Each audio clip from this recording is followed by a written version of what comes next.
I am reminded of how it's my fault that he is dead. Hello guys, hey, your girl Favour here. Welcome back to my channel. Welcome back to all my existing subscribers, to everyone that watches my video, and to those that watch my video and have not subscribed. What are you waiting for? Please make sure to subscribe. And if this is your first time seeing my beautiful face, because I'm not beautiful, if this is your first time seeing my face or any of my videos, please make sure to subscribe and hit the notification bell to get notifications whenever I post new videos. Yes, so today is story time. Let's just start. Let's just dive right in.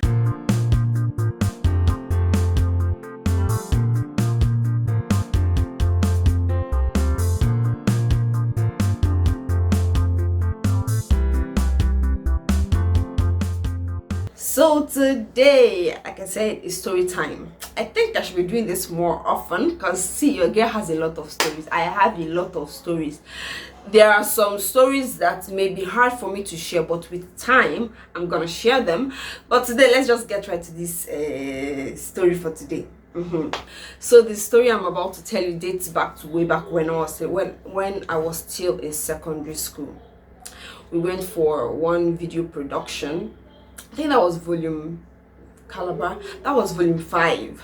It was the video production for Joy volume 5, which was shot in Calabar. So yeah, we went on the video shoot, and we're supposed to film on, I think it was like a beachfront. Yeah, it was a beachfront, and we were supposed to film there. So something happened, everybody left, so I was just the only person with Glory. Shout out to you if you're watching this video. It was just I and Glory there, just staring at the beach. It was beautiful and all. And then I saw a guy bringing out clothes to wash. Because like trust Nigerians, anywhere they see river, water, beach, sea is for washing clothes. they'll turn it to, place they can do other things apart from enjoying the view and probably swimming. So as we were just standing there watching what was going on, and we were called back. I know I seem jumpy and all, but now that I've actually started this story, it brings back a lot of feelings and memories. So we were called back that the session we're supposed to be doing has started. So I and Glory left. So a short while later, I returned to that place because I love the scenery. Your girl loves beautiful sceneries.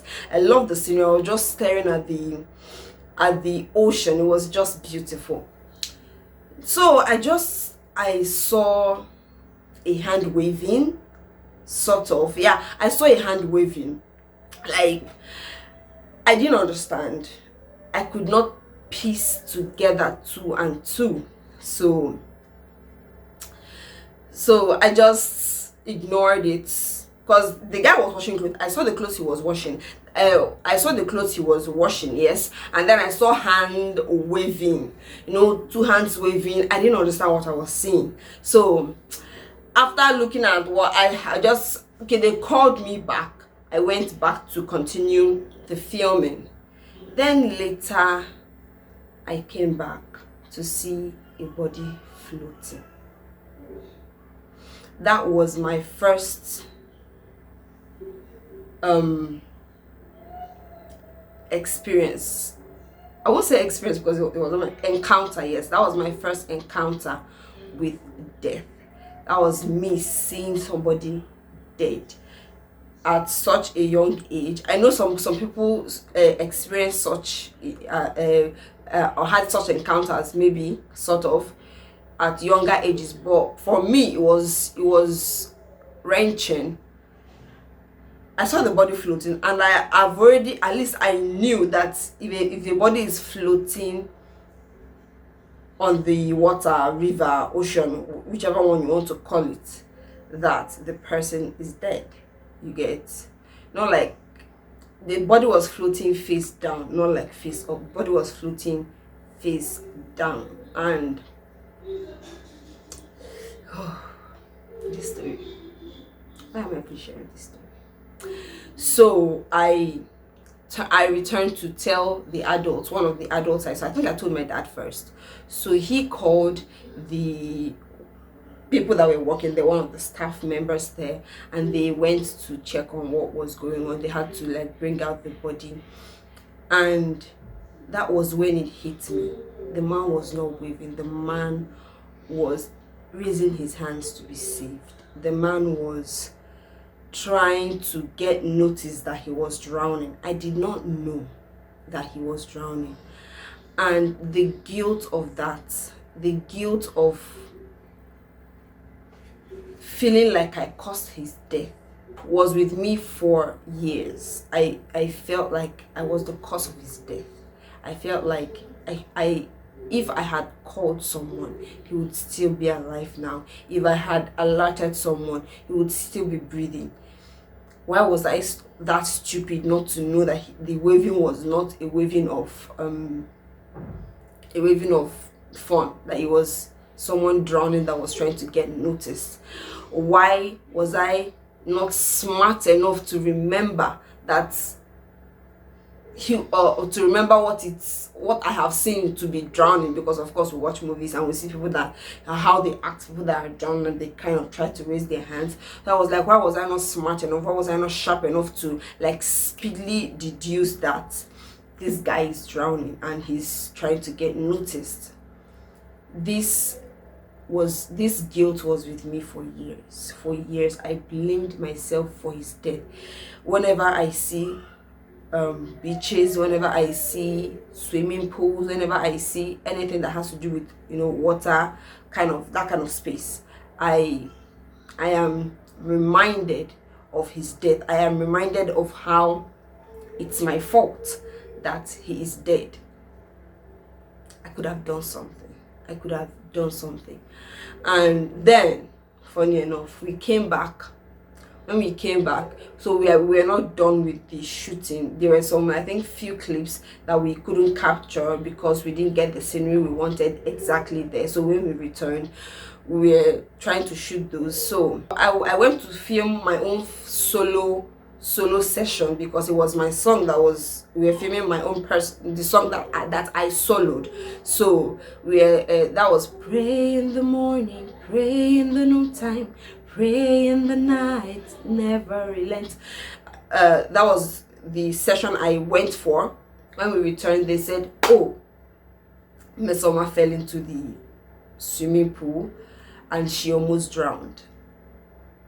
Like, I was like, what is this? It was just like something was just wrong. I don't even know. All emotions were just racing through me. For years, I blamed myself for his death. But thank God for the Holy Spirit. Thank God for God. That made me to understand that if I had known better, I could have done better. But because of my it was ignorance, and I shouldn't blame myself because I didn't know what was going on. If I had known what was going on and did nothing about it, that's a different story. That's where I should blame myself. That's where I should feel guilty. I didn't push him into the water. That's not to trivialize his death, because death is a serious thing. But the Holy Spirit helped me to understand that I'm not the cause of his death. So ignorance, like they say, is bliss. But trust me, in this situation, ignorance was not bliss to me, because I was like, I blamed myself. I judged myself. There's nothing I did not do to myself. I beat myself because of that situation. But thank God, like I said, for the Holy Spirit that walked me through forgiving myself, because I had to forgive myself. I had to see reasons with the Holy Spirit why I should not blame myself for the man's or the guy's death. So this is like a lesson to somebody out there. Something may have happened and you're blaming yourself for whatever it is that happened, that you are the cause of it. Forgive yourself. Forgive yourself for not knowing better. That is something that we almost do. Sometimes we don't know better, and that is why we make the wrong choices. Forgive yourself for not knowing better, and work on knowing better, because at least now I know better. I even had to browse on how to save. I can't swim. I can't swim because this thing cost me.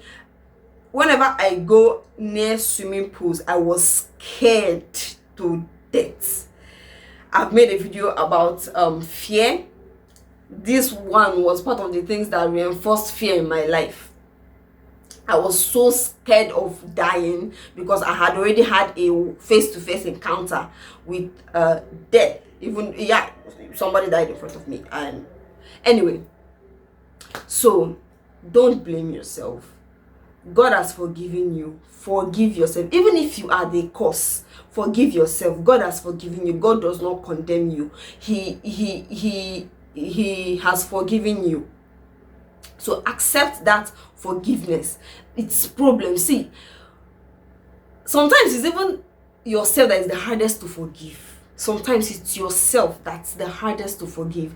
See, there are different things in my life that I had to forgive myself for. Different things, not even one. But like I said, I'll make this story time more often so that you get to know, because some of these things are what shape our behaviors, shape our mindset, our values, and all our beliefs. So forgive yourself, accept God's forgiveness, because the forgiveness have been given, but until you accept it, it is not activated in your life. So accept God's forgiveness, and you will see that you will move past that guilt. You will move past whatever that guilt has brought into your life. So that's it. I'll be seeing you guys in my next. Before this next video, please, if you have been watching my video and you have not subscribed, I don't know how else I should beg you. See this Christmas, see this December is Christmas. Once we enter December, it's Christmas. Somebody was even playing Christmas song this morning.